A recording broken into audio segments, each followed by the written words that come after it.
Hey Waffle Gang, I do hope you are well. My name is Mark and today we're checking out some more relationship stories, and if you do love a Reddit story, why not consider hitting that like, subscribe, maybe that notification bell too.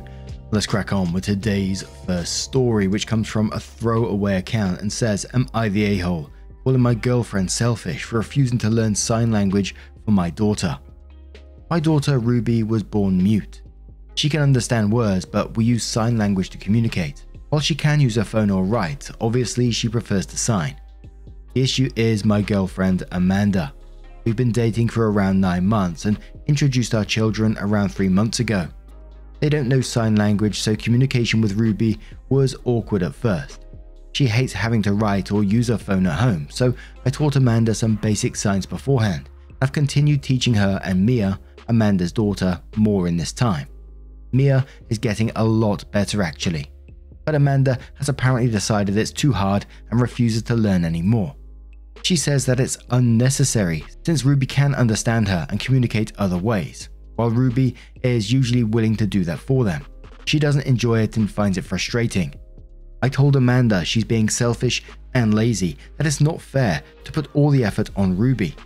It's one thing if she doesn't get it after years, but it's only been a few months. It's just ridiculous. We got into a fight over it and she basically called me an arsehole and said it's not her fault she struggles with it, but that doesn't mean just give up. If she wants to be in our life, it's the bare minimum effort to put in. I clearly think she's just being selfish, while she thinks I'm an arsehole and unfair. I vented to my brother and he agreed with Amanda that I can't force her to learn and not everyone is good with language, and that Ruby doesn't need it and I'm coddling her. I'm honestly still pissed off, but I do love Amanda. She's normally thoughtful and kind, and I guess it's possible it's just me being overprotective of Ruby. I think it's a reasonable expectation, but I'm starting to doubt myself." And we're going to start straight in the comments with Pepper90210 who says, "Not the a-hole. This should be a deal breaker for you." Hope you responded saying, "I've been thinking it might be, but my brother's reaction made me doubt myself. She's never been like this before, so it took me by surprise." Little Lion replies to that and says, "Your brother is an a-hole too. Asking for someone that I'm guessing you might see a future with to learn how to best communicate with your daughter is not coddling her, and she does in fact need to be able to communicate, but more importantly in a manner she feels comfortable with. Your daughter, I mean. Asking a child to accommodate an adult is honestly one of the more entitled things I've heard. The fact that an adult is saying, 'This is too hard for me, do it how I want to,' is troubling and something you should really consider before taking any further steps with Amanda." Sharp Yarn says, "Not the a-hole. Do you see a future with a woman who point blank refuses to speak to your daughter?" Opie responds saying, "It's not that she refuses, they do have a way to talk. It's just not as preferred for her. Either way, I think it's wrong. I was already thinking it was worth ending it. It's just my brother and her got in my head, and I was worried I was crazy." Canyon Coyote says, "No one's an a-hole here. She met your children 3 months ago and struggles to pick up sign language. While you have a right to choose a partner who will meet your daughter on her level, 3 months is hardly a lot of time. I think you could have an honest discussion and say, 'I really love you, but I will never propose to and marry someone who won't learn sign language given my daughter. I understand that our relationship is still fairly new and it's a lot to ask, but I won't move forward unless that is something you are willing to do. This will set clear expectations and open and honest dialogue. Amanda will have to make her own decision and you can proceed accordingly. I suspect you'll have your answer within a few months. If I were to guess, you will break up, but if not, that means she stepped up. Good luck." Pack says, "I'm actually going to go against the grain and say no one's an asshole here. This is your girlfriend, not your fiance. It's only been 9 months. Learning a new language, including sign language, is hard and time consuming. It is, in fact, a lot to ask someone who doesn't have a solid and enduring relationship with the person they're expected to learn for. If you all were getting married, absolutely she's the arsehole, but at this point, if she's overwhelmed by trying to learn, I think that's fair. You want somebody who is going to make communicating with your daughter a priority now. That's also fair. It just means you guys may be incompatible." Vicky Chicky replies to that and says, "There was a stages of life type image I saw recently, and the age where it gets more difficult to pick up a new language was young. I can't remember the exact number, but I think it was 7. Language is hard. Some people can easily pick it up, and it's been said that people who are bilingual have a much easier time picking up additional languages after that.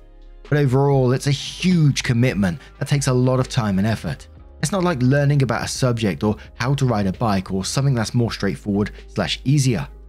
It's okay for OP to want a partner who can communicate easily with his child, and it's okay if potential partners decide that they don't want to put in that kind of effort. The only assholes, in my opinion, are the people pretending learning a language is easy for everyone. I don't think either are being assholes, they just have to decide if this is a deal breaker for the relationship. And one more comment from Punk Rock Cockblock, who says, your girlfriend being unwilling to make a minimal effort to communicate with your child in a way that the child is most comfortable with is a bit of an asshole move, but so is expecting your girlfriend over 9 months to learn an entire language to communicate with a child they aren't parenting. It seems like you've drawn a line in the sand that Amanda learns to sign for your kid or she's not going to be in your life. Amanda has shown she's not up for that, so respond accordingly. Everyone sucks here. Opie then kindly updates the post 1 week later and says, I want to thank everyone for the advice and responses. I definitely don't agree with everything, but I can see both sides. First, I do want to clear up some stuff. I'm not sure why so many people act like I sprung it on Amanda. I never said I did, and I certainly didn't. I told her up front about Ruby and was clear that I expected a partner to be willing to put in the effort for her sake. Also, I never criticized Amanda for not being fluent. I had no expectation it would be easy or quick. Hell, I struggled at first. I've never insulted her or had issues with her progress. My only issue was that she refused to try anymore.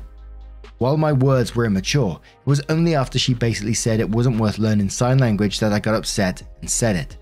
I find the idea is too soon honestly strange. Wouldn't it be worse for us to be engaged or married before I know she's willing to put in the effort for my daughter? I don't expect perfection, just for her to try. I understand that Ruby needs to be able to communicate in other ways. She has to for school. But that doesn't mean she should be forced to at home. Besides all this, I did consider our relationship serious.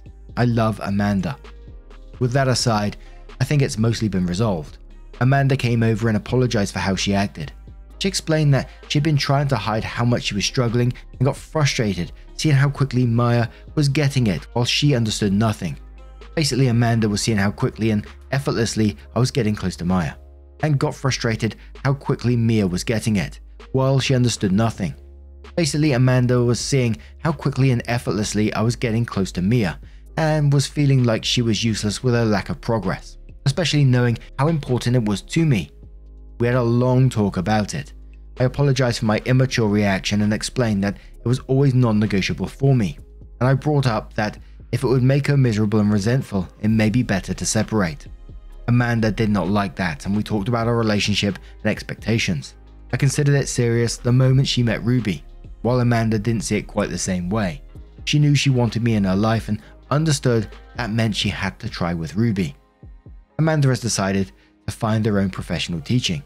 She thinks it would be better for her frustration to show there than with Ruby or I.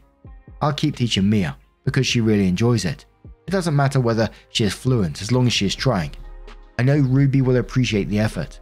For now, Ruby will still have to use other methods to communicate. She was anyway, but hopefully one day she won't have to. Unfortunately, my brother stands by what he says. He said that even though Amanda has given in, it was still unfair of me. That I'm lucky Amanda was willing to put up with it. I've honestly lost a lot of respect with him with all of this. I don't understand how he can think that about Ruby and I. Still, overall, I'd say it's gone well. Thanks for the advice, whichever way you lent. I think we'll be able to get through it. And there was a comment below this one, wondering if the brother put in any effort himself to learn sign language, or he's just trying to make him feel better about not learning it himself. What do you guys make of that one?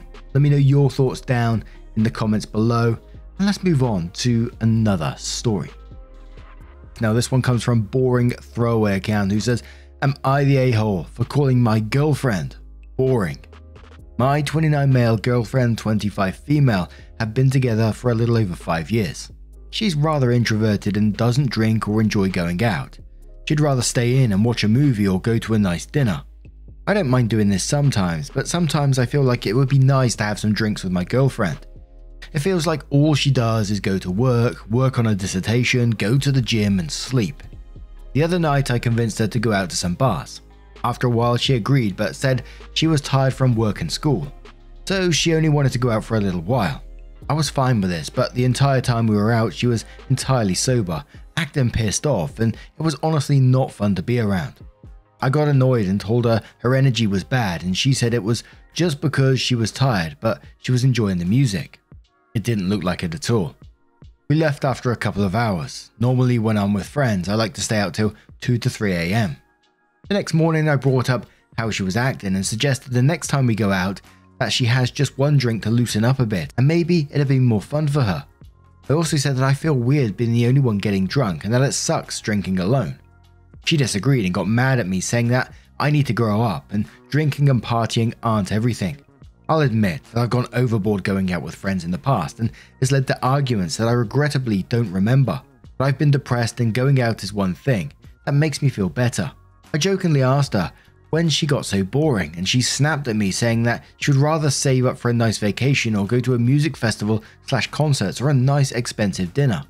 These things are out of my budget, and a vacation is only a once or twice a year thing anyway. And when we do go on vacation, she'd rather do boring touristy stuff like go to museums or sightsee. I told her that I don't think I can give her the life she wants and is used to. She had a very wealthy upbringing, and she called me an arsehole and has been acting cold ever since. So, am I the arsehole? OP then does edit the post and says, I didn't expect for this to take off so fast. I just wanted to add some info clarifying some things. We do have quite a bit in common overall. We met at a music festival and share a love for music.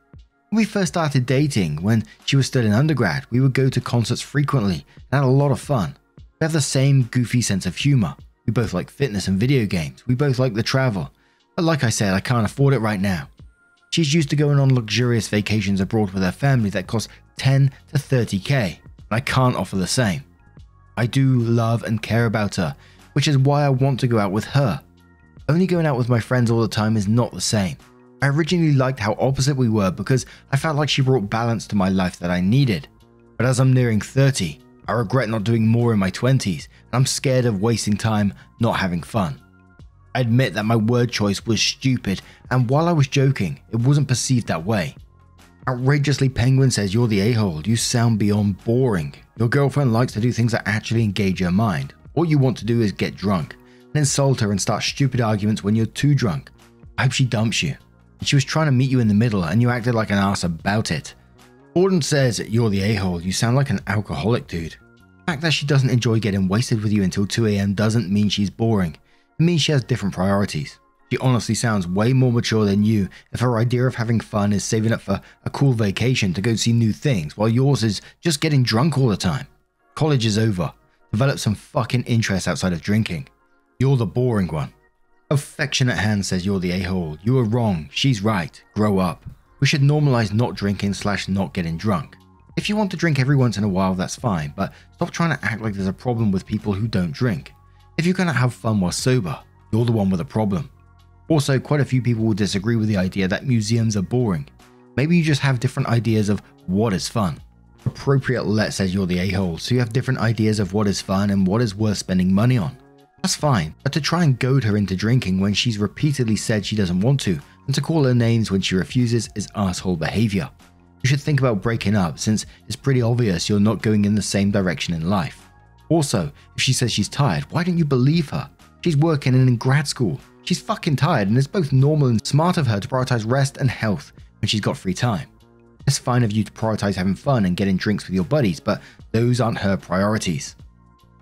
Another commenter said, you're the a-hole, your girlfriend sounds responsible and motivated. You sound like you just want to go and get drunk and complain that you don't have money to do nice things. Instead of insulting her over incredibly reasonable boundaries, why not just break up and go find a girlfriend who's more aligned with your life goals? To which OP says, I guess I just don't get her agreeing to go out and act and blah the whole time.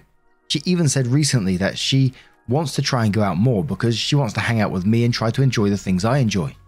As for breaking up, I really don't want to enter the dating pool at my age. While I might not have conveyed it well in the post, she is a great person, loyal, and my family and friends adore her, which is a first for me. I don't want to lose that. I just wish we could do more together like we used to. OP responds to another comment and says, I work 60 plus hours a week in a corporate job and I don't have a wealthy family to back me up on anything. I've been on my own since I got kicked out at 17 and have worked hard for everything I have. So I don't think it's fair for everyone to say I have different priorities or that I don't have goals. I would have gone to grad school after college, but I have student loans and don't have a multiple six-figure college fund to get multiple degrees like she does. We also have separate finances, so it's not like I'm blowing her money on myself. I mentioned in another comment that I would be going to grad school for an MBA, but I'm still in debt for my undergraduate degree. My family is not rich and I don't have a multiple six-figure college fund, trust fund, or dad's money to lean on when things get hard. We live in a big city for my job and the cost of living is rising. When we met, she was the president of a sorority and would often go out with her sorority sisters and stay out late. She still didn't drink much, but she'd still dance and have fun. Now when she goes out, if at all, she usually wants to sit and listen to the band or DJ. She encourages me to dance and have fun on my own while she sits and watches, but then gets annoyed if she thinks I've had too much. So then OP updates the post and says, well, I have the update you all been waiting for. I decided to go out with some friends last night to blow off some steam. Yeah, dumb, I know. I managed to stay out until 5 or 6 AM. I honestly didn't mean to. I tend not to check my phone when I'm out, and when I finally checked it, I had a ton of missed calls and texts from my girlfriend asking where I was or if I was okay. I was fine. My friends just wanted to hang out longer than I expected. When I got home, she was angry that she had to stay up all night worrying about me getting home safely. I didn't ask her to stay up for me. She sat me down and said that she will not be renewing our lease when it's up, and it's up to me to decide how long I'll be going forward until then. She said it's not the drinking that's the issue, but the fact that it feels like she has to parent me after the fact and can't relax while I'm drinking, even when it's with friends. So yeah, now I'm spending my Friday apartment hunting and looking for a therapist. And now I'm going to turn this one to you guys. What do you guys make of this situation? Let me know your thoughts down in the comments below. Let's move on to another story. And our next story comes from the Am I the A-hole subreddit from Accomplished Bar 5656, who says, am I the a-hole for suing my parents for my college money? My great aunt set up savings accounts for all of her female relatives. In our culture, education for women is not really valued, and she thought that was bullshit. She lived with her father in London, where she was educated. She went on to attend university and became a doctor. She married a British man. They moved to America and had a great life. She funded the education of as many of her nieces and grandnieces as she could. When she passed away, she left money for every girl relative she could. My parents managed to access the accounts that were set up for my sister and I. They used it to pay for my brother's wedding. My sister didn't care because she got married 2 years out of high school and had no intention of going to college.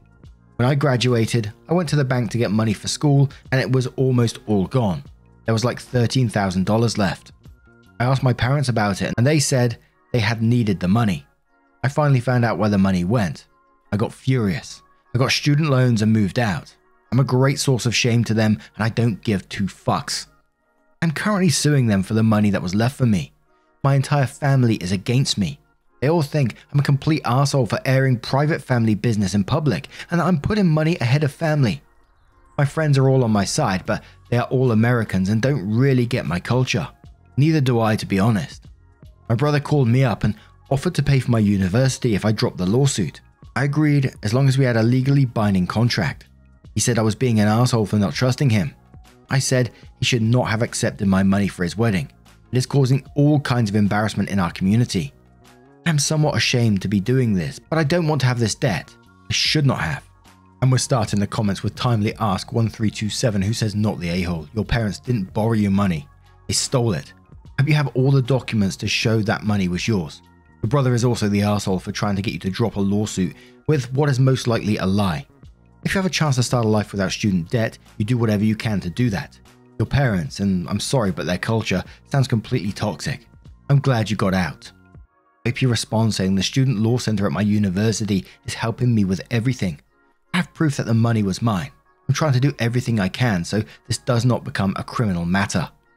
Mopper300 says in quotes, they all think I'm a complete arsehole for airing private family business in public, and that I am putting money ahead of family. And says no. They think you're an arsehole for holding them accountable for their awful actions. They thought you would be a pushover, but you are showing them that you are not. Your great aunt would be proud of you, and you aren't the one putting money ahead of family. They did when they stole your money. They already showed you how little they think of you, or respect you, or love you as a family member when they screwed you over. Not the a-hole, obviously. Cav K says, not the a-hole, your parents and your brother had the opportunity to keep this a private matter when you told them you would sue them if they didn't return the money or pay for your schooling. Since you already have been betrayed by family members you trusted, your brother should not be offended that you want a written contract. And one more comment from Professor Yaffle, who says, not the a-hole, your parents stole from you. I find it difficult to believe that that's culturally acceptable. If they had asked you to agree to the money being used, it would be different, although still not great given the power imbalance. And I would have thought that intentionally disrespecting the dead would be a no-no in most cultures. You aren't airing family business in public, you are dealing with a theft. Your parents are the ones who chose to lie and steal. They only have themselves to blame that their actions have caught up with them. And yes, formal binding legal contract in place to withdraw your legal claim is essential. You are not being an a-hole. If your brother is being honest and trustworthy, then there is no reason for him to object. If he isn't, then there's a reason to get it formally drawn up. And now I'm going to turn this one to you guys. What do you guys make of this situation? How would you deal with it if it was you? Let me know your thoughts down in the comments below. Now, just a huge thank you from the bottom of my heart for getting involved in today's stories. As always, your love, your support, your time always means the absolute world to me. So thank you so much for being involved, and hopefully we'll see you in the next one. Take care and much love. Yeah, man, I remember being so naive when life was good, weather and palm trees. Back in the day, you were everything I need. But then along came a time when you crushed my dreams. Oh yeah, you played me like a fool when you made me believe that the line between love wasn't thick enough to read. Oh yeah, you see we in despair, crime everywhere. You're selling false hope cause you just don't care. Nah, you just don't care. Nah, you just don't care. You just don't, still selling false hope.